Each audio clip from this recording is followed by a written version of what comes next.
Hi, my name is Matthew Andrews.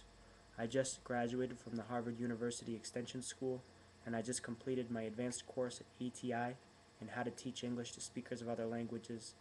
I love learning languages. For me, it's a passion. I know that for many people, it's like this mountain trying to learn another language. But in the last 2.5 years, through learning Portuguese, I've learned that learning a language, it doesn't have to be a mountain. Uh, right now, I'm reasonably fluent in Portuguese. I can listen to radio programs, watch TV, carry on conversations with no problem. My grammar, it's not perfect. Um, my writing's not perfect. My reading's not perfect. I still need a dictionary, but I know that it's just a passion. And I've had more success in the last 2.5 years than I ever could have imagined having with the structure in which I was learning French for 10 years. I learned French for 10 years, and I have nothing to say to you today in French except bonjour and ça va.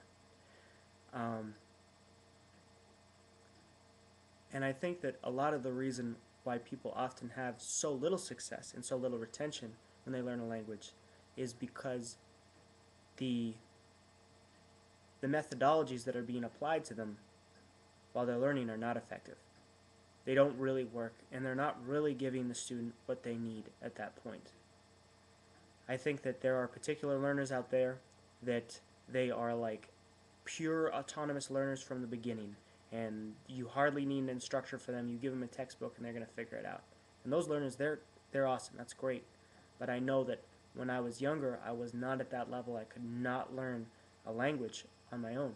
I needed that rearing. I needed that kick.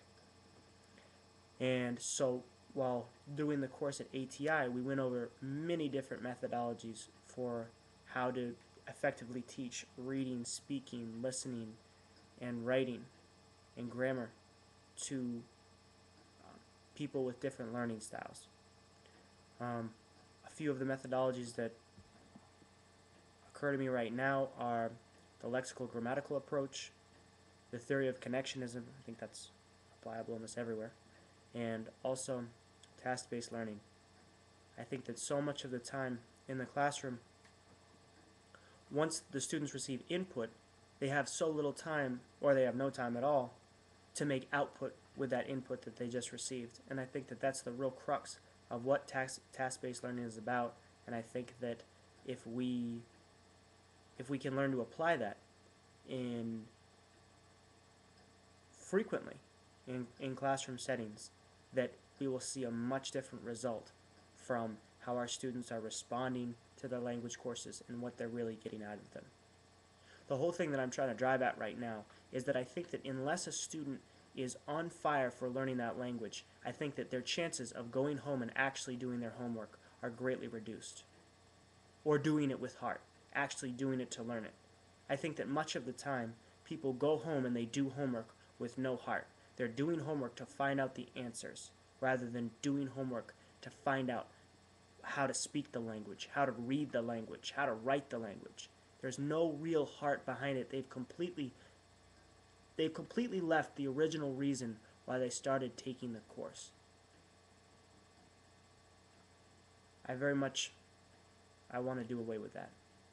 I want to have as much success as doing away with that as possible. Another thing that I feel very strongly about in the learning process is that people be introduced to something that's orderly. I think that order is essential to learning, especially when you're learning something like a language. I see way too much of the time these sort of hodgepodge vocabulary schemes that are not effective because students haven't even learned the basic most used words yet in a language, and they're already learning about a particular vocabulary for different foods. And to me, that just doesn't make sense. You need to be able to use verbs, like modal verbs, like take a swim, fly a kite, get out of the room, much more than you need to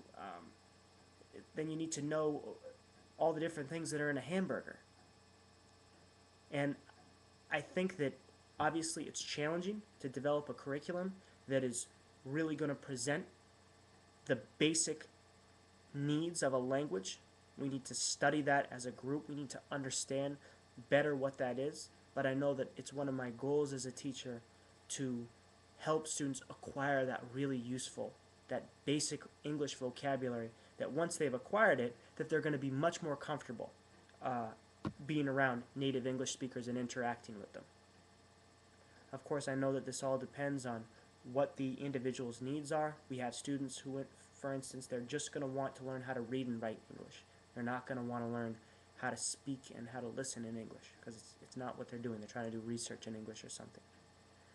But I'm speaking in generally.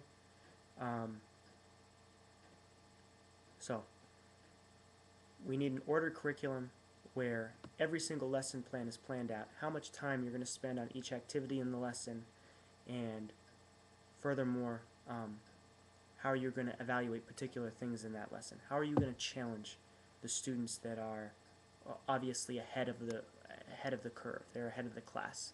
The material that you're going over right now, they already really understand it. How are you going to help those students get up to speed if they're behind in it? How are you going to reach them?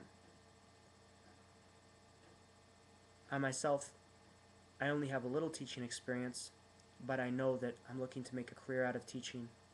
I love it. It is, for me, it's very enthralling, and it's a wonderful experience. I'm tutoring a little girl right now, and sometimes she's got terrible attention, and so sometimes I feel like I'm trying to get through a brick wall to get through to her.